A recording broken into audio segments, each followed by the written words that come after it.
Listen closely, for what I am about to tell you is not meant for the casual ear. It is the kind of tale whispered in smoke-filled corners, told with eyes averted, as though the very speaking of it could summon back what was once buried.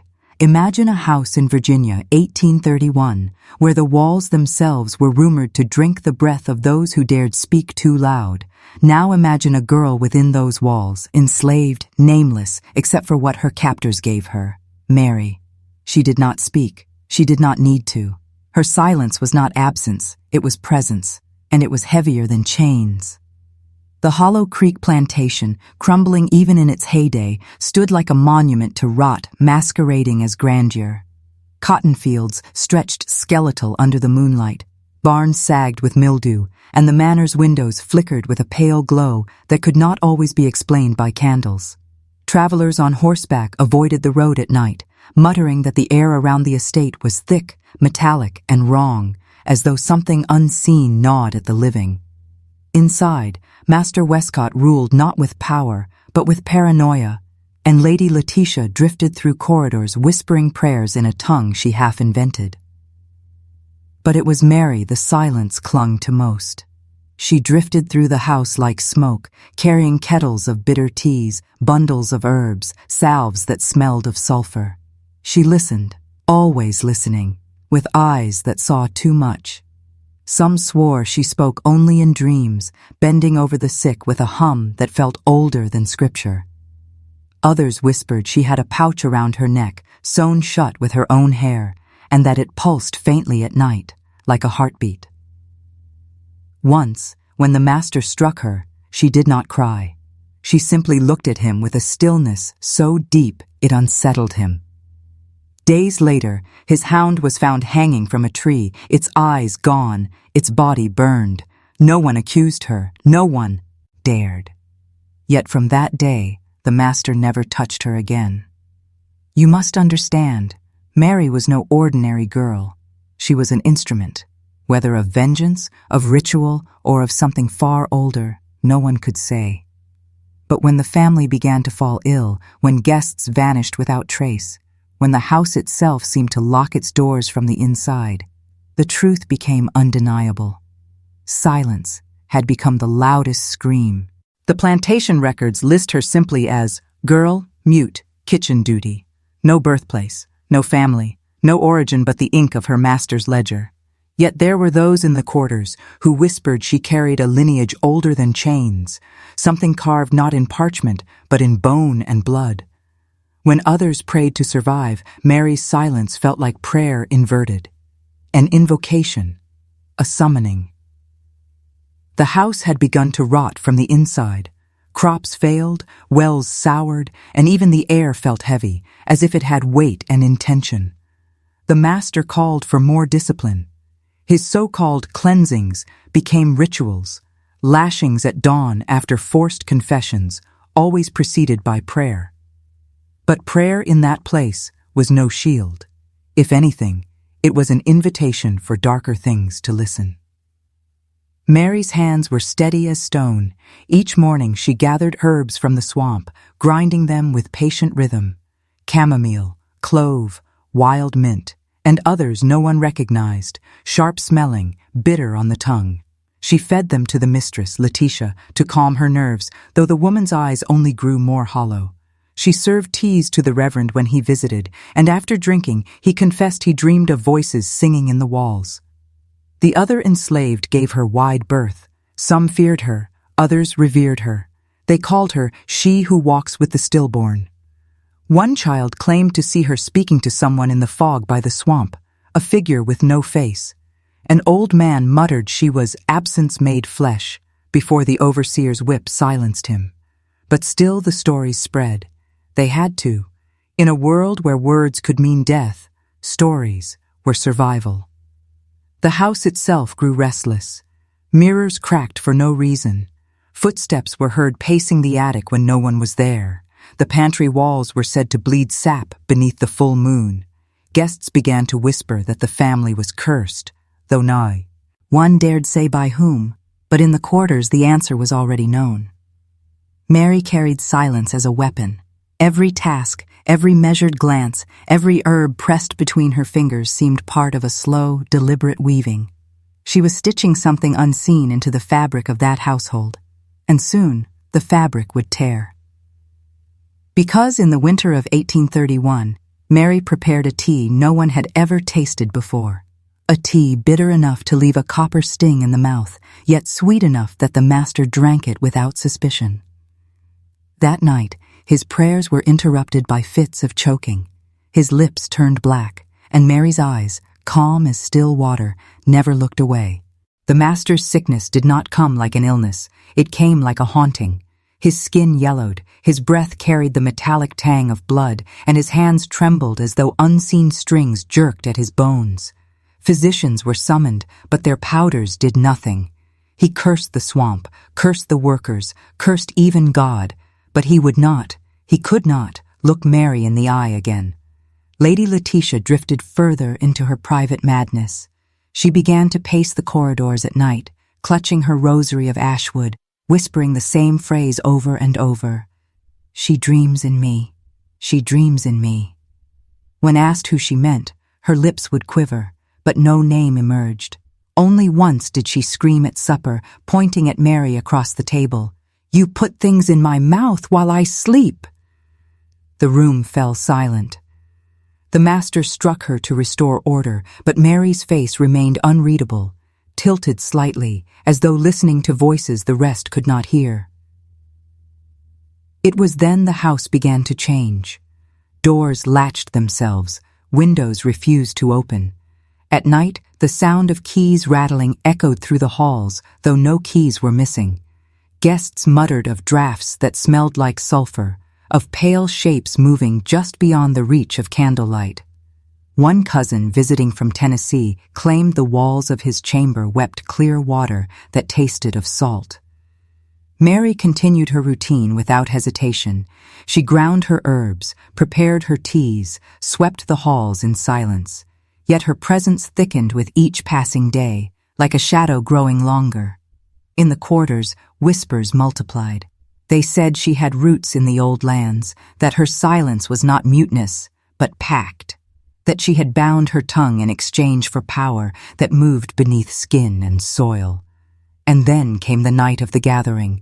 The family sat for supper, cousins and kin assembled, unaware of the ritual unfolding before them. Mary poured the tea again, thicker this time, bitter with bloodroot, the steam rising in coils that seemed to take shape. They drank, as they always did. They laughed, as they always forced themselves to. And then, one by one, their laughter fractured into coughing. The master fell to his knees, clawing at his throat. Letitia shrieked prayers in her strange, broken tongue. The cousins stumbled, eyes wide, faces flushed purple. And in that chaos, Mary moved with unearthly calm, closing the great iron locks of the manor doors. One by one, the bolts slid into place. The house sealed itself. The hunted had become the trapper. When the last bolt slid shut, the manor exhaled like a tomb. No one outside heard the cries within. The great house, once a monument to wealth and dominion, became a coffin of flesh and stone. The White family clawed at the doors, beat their fists against the windows, but the locks would not yield. Some swore they saw Mary's lips move for the first time, whispering words that were not of this earth, syllables stitched from a language older than Virginia itself. The poison worked slow, merciless. It did not kill outright. It lingered, gnawed, hollowed. Throats swelled, skin blotched, joints burned as if fire lived beneath the bone. The mistress Letitia wailed prayers until her voice shredded, begging Christ, begging saints, begging anyone who might still be listening. But the silence in response was not mercy, it was judgment. The cousins, proud men with cruelty carved into their veins, turned on Mary first. They staggered through the hall, searching for her, whips and knives in trembling hands. But each room swallowed sound. They followed footsteps that led nowhere. They swore they heard her breathing behind them, only to find the corridor empty. One cousin claimed to glimpse her shadow bending along the ceiling beams, moving like a spider. Another found the pantry door locked from the inside, though no key fit its hole. By dawn, one cousin was missing. His boots remained, standing upright by the fireplace, still warm. In the quarters, whispers spread like fire. The enslaved gathered at the edge of the fields, staring toward the manor where candlelight guttered and screams bled through the shutters. Some trembled, fearing the wrath of spirits. Others wept quietly, sensing a deliverance too dangerous to name aloud. "She walks with the ancestors," one old woman murmured. "Not ours. Older." No one dared correct her. By the third night, the air itself had changed. The house reeked of copper and herbs. Shadows shifted unnaturally, pooling in corners where no flame reached. Food rotted before it could be touched. Even the dogs chained outside the gates whimpered, then fell silent, their bodies found stiff by morning. Still Mary moved like calm within chaos. She tended the fire. She brewed more tea. She carried no blade, raised no hand. Her silence was enough. The locks held fast. The family, once masters, were reduced to captives in their own empire. And as the sickness spread, as the manor moaned under its own weight, the enslaved knew. History itself had shifted. A reckoning had been sealed with poison and iron. The sickness did not stay in the body, it seeped into the walls. Each cough, each scream, each prayer of the master and his kin seemed to echo back at them, twisted, as though the house itself had learned their voices and mocked them. The shutters banged, though no wind blew. The staircase groaned like something alive, hungry for weight. And always, always, Mary's silence moved like a shadow between them, unbroken, inexorable. One cousin, desperate, tried to break a window with the iron poker. The glass splintered, but behind it was not the night sky. It was blackness, thick as tar, pressing against the pane. He dropped the poker, his hands bleeding, and whispered, "We are already buried." By morning, he was gone, his bed soaked through with brackish water, his body never found. The mistress Letitia fell next, writhing in fever, clutching at her rosary of ash wood until her fingers bled. She shrieked that Mary was inside her mind, weaving dreams into her mouth, pulling her tongue into silence. And then, at last, Letitia went quiet, not with death, but with absence. Her eyes stayed open, her chest still rose and fell, but she would not speak again. She became like Mary, empty, hollow, silent. And here is the secret, the one you must understand. Mary's silence was not a lack. It was a vessel. And in the house that winter, that vessel overflowed. Silence became contagion. Silence became weapon. Silence became prophecy. Viewer, listen carefully. If you've followed me this far, you are no longer innocent of what I'm saying. This story is not just history, it is ritual. To keep listening is to step into the circle Mary drew with blood and herbs and silence. And if you wish to carry this knowledge forward without it consuming you, you must bind yourself. Comment the phrase, "I drink the silence," twice below. Write it, and the silence will not swallow you. Fail to write it, and you may dream of Hollow Creek when the moon is high, and when you wake, you may not be alone. Do not take this lightly. The house is still out there, its stones sunken, its timbers rotted. But silence does not rot. Silence endures, and Mary's work was never finished. By the sixth night, the manor was no longer a house. It was a body. Its timbers groaned like ribs under strain. Its chimneys exhaled smoke like labored breath, and the floors trembled faintly, as if a pulse beat beneath them. Those trapped inside whispered psalms with lips cracked and swollen, but the words faltered, falling flat into the air like stones sinking in black water. No prayer reached beyond those walls. The silence devoured them all. The master staggered through his corridors, once lord of all he surveyed, now reduced to a man gnawed hollow by his own fear. He clawed at the wallpaper, tearing strips of damp paper until plaster bled dust onto his fingernails. He swore he saw his dead children in the shadows. Tiny hands, tiny faces, eyes milk white, beckoning him deeper into the halls. He begged them for forgiveness. They did not answer. The last cousin, desperate to break free, lit a torch in the stable, thinking fire would force the doors to yield. But the flames bent back, curling inward as though the air itself resisted escape. By morning, his body was found blackened but not burned, his face twisted in a rictus of laughter. His torch lay beside him, still smoldering, though no fire had touched the hay. And through it all, Mary worked. She tended no one, offered no aid, nor lifted a hand in violence.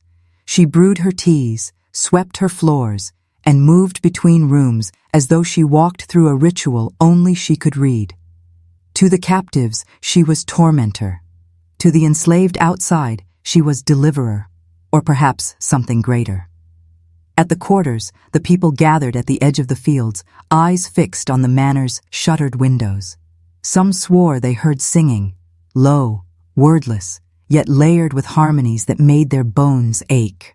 Others claimed they saw pale fire licking at the eaves, not consuming, but caressing, as if the house were being prepared for or burial.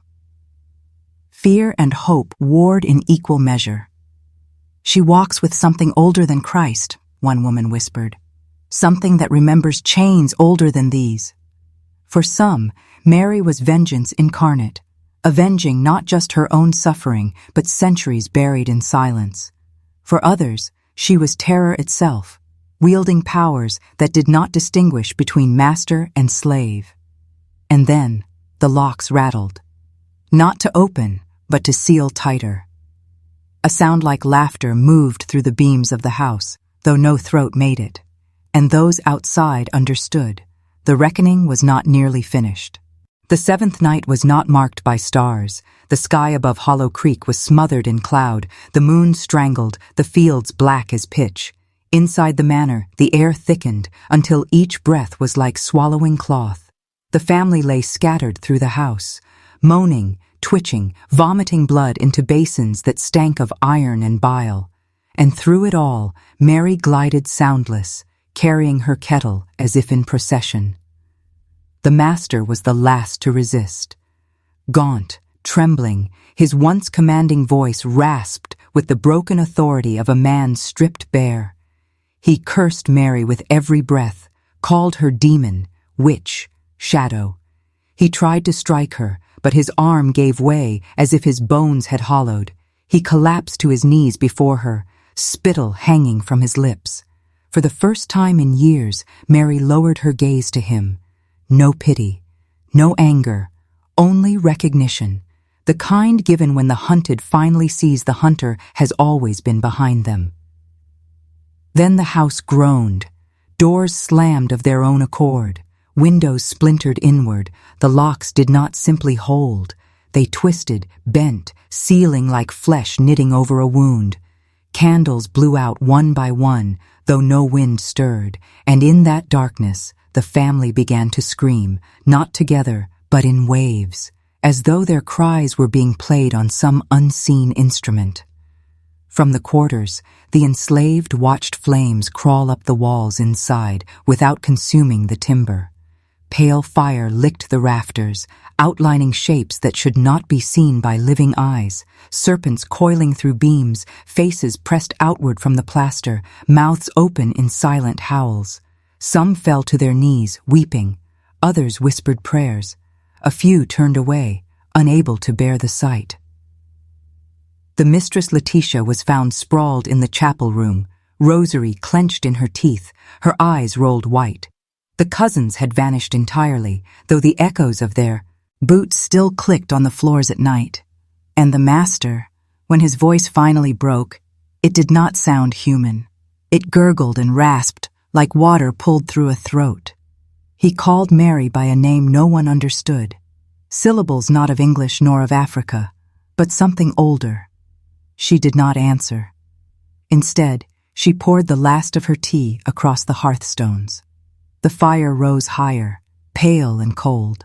The family's screams reached a pitch beyond hearing, and then silence. Pure, vast, suffocating silence. When the silence lifted, The manor was no more. At dawn, the enslaved approached, trembling, their feet dragging as if the earth itself resisted their steps. Where the house had stood, there was only ruin, stones blackened, beams collapsed inward, the roof a skeleton of charred wood. Yet there was no smoke, no ash, no scent of fire. It was as though the house had not burned, but simply withered, drained of the will to stand. They searched for bodies but found none. No master, no cousins, no mistress, not even bones. Only traces, a rosary beaded with teeth, a pair of boots filled with brackish water, a silver spoon warped into a spiral. The family had not died. They had been taken. Mary was last seen standing in the threshold, unburned, her dress untouched, her eyes fixed on the fields. For the first time she spoke. Witnesses swore the words were clear, though no two remembered them the same. Some said she promised freedom, others said she warned of worse to come, but all agreed her voice was heavy with centuries, as if it did not belong to one woman, but to 1,000 buried mouths speaking through her. Then she stepped forward into the dawn, and when the light struck her face, she was gone. Some say she dissolved into smoke. Others claim she walked into the earth itself. A few whispered she still roams Hollow Creek at night, silent, waiting. The land never healed. No crops grew on the soil where the manor once stood. The dogs would not cross it. Children who wandered too close returned pale, mute, and distant, as if they had heard something no one else could.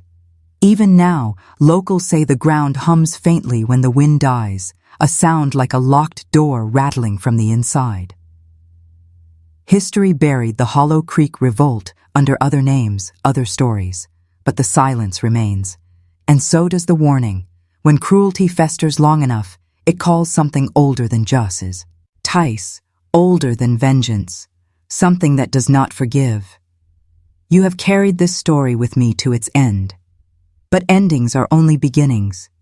Tonight, when you close your eyes, if you hear the faint rattle of locks, remember the phrase, write it once more in the comments so you are not counted among the forgotten.